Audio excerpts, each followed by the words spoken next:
to the Fox Sports app for much more information. Let's move on. We're going to stay in the NFC now. Talk some Seahawks taking on the Rams. Another tough day at the office for Russell Wilson. Turned the ball over 3 times, sacked 6 times, and tried to cover up for his bad defense all the times. Russ, 10 turnovers in his last 4 games as the Seahawks fall to the Rams.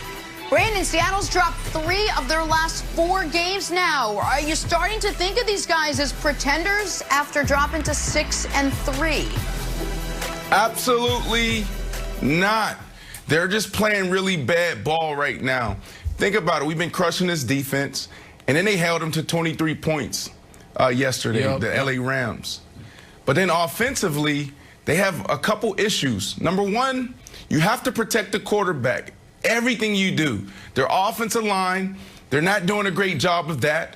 Russ is getting hit too many times. Number 2, Russ, his feel is gone. His eyes are bad. Think about what got him into this discussion, why he's had so much success early on. Because Russ is that guy that's scrambling, is making moves in the pocket, and then all of a sudden he finds the guy. He happens to find the guy running wide open, or he throws the ball into double coverage and it gets through everyone, or he throws it to Tyler Lockett, and he, Tony toe tap in the back of the end zone. But what's happening now is Russ is doing that. He's throwing the ball in the end zone, and then it leads to a pick. That's their end result. And the last thing is teams know what they're dealing with now. They're predictable on offense. They're a team that wants to run the ball. I know there's a whole lot of talk about let Russ cook. But offensively, when you look at their passing game, it's not really sophisticated. It's not really developed. They don't really do a lot of things well. What they do is, hey, we're going to run the ball, then we're going to take shots. So how did the LA Rams play them yesterday? They eliminated the big play.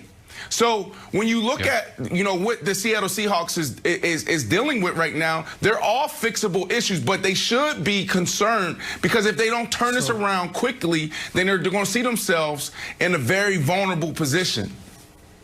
So 2 major concerns for Seattle, and then I'll talk about the silver lining. The first one is that first Russ interception was really concerning because of the manner in which it happened. And Troy did a great job breaking it down during the game. He could have run for 20 yards and a first down. And for some reason, he felt the need to force this ball. When I saw him let go of the football, I thought it was going to be another one of those where a Seahawks receiver is just standing by himself in the corner of the end zone because it is so open for him to run for a first down and more. That's issue number 1, that Russ is pressing.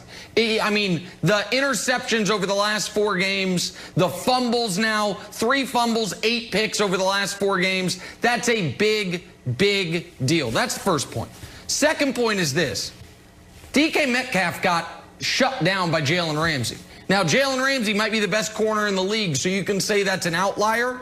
But if it's number 1 wide receiver in football or someone in that argument against number 1 corner, there should be some wins, some losses on both sides of the ledger. Instead, it was all wins on the Jalen Ramsey side of the ledger. Despite all that, Wilds, and that's not even talking about their defense, which played well yesterday, but I think is seriously flawed. The reason, Wilds, I still have to say they are contenders is this. Go down the list of every NFC playoff team. Tell me the flawless team. There isn't one. New Orleans quarterback is all of a sudden hurt, and Brandon has laid out brilliantly their playoff struggles. Green Bay cannot stop the run to save their life. Tampa can't deal with an opposing team's pass rush. Arizona has no experience and a mediocre defense, and the Rams don't trust their quarterback. So those are the 5 other playoff teams in the NFC, plus whatever comes out of the NFC East. So they have to still be contenders, Wilds, even if they are a obviously flawed football team.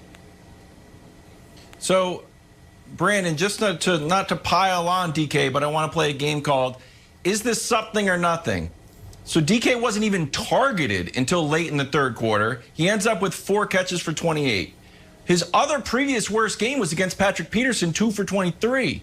So is this a case of him feasting on everyone except the elite corners? Is this something or nothing?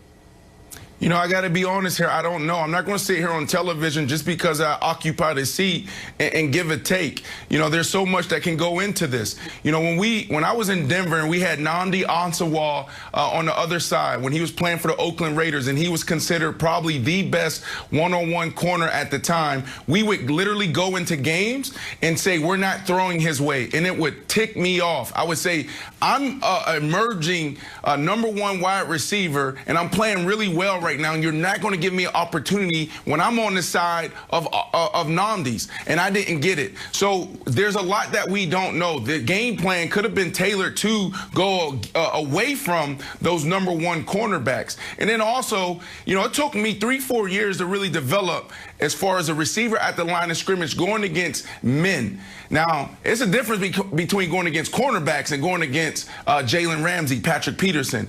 When you're a big receiver and you're a bully, and you go against a bully for the very first time, it almost shocks you. Patrick Peterson, and I talked to him about this on his podcast, and it was about the first time I played against him, I dominated him. And then every game after that, it was a little give and take because he stood up to the challenge. So he's been prepped to go against these big #1 receivers. He does it every day against Larry Fitzgerald in practice. He had me in some classic battles there. Jalen Ramsey is a bully. So DK Metcalf, this is one of the areas where he needs to mature and grow, and that's beating one-on-one press coverage against really good corners, in particular, big corners, Nick.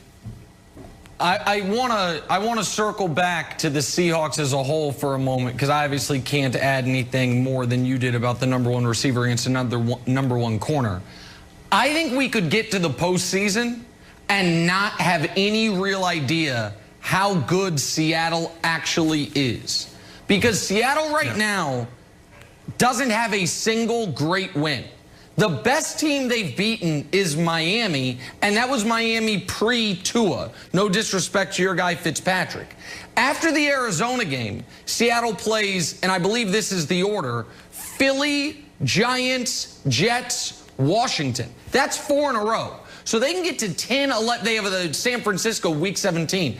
They could get to 11 wins without a single great win on the ledger.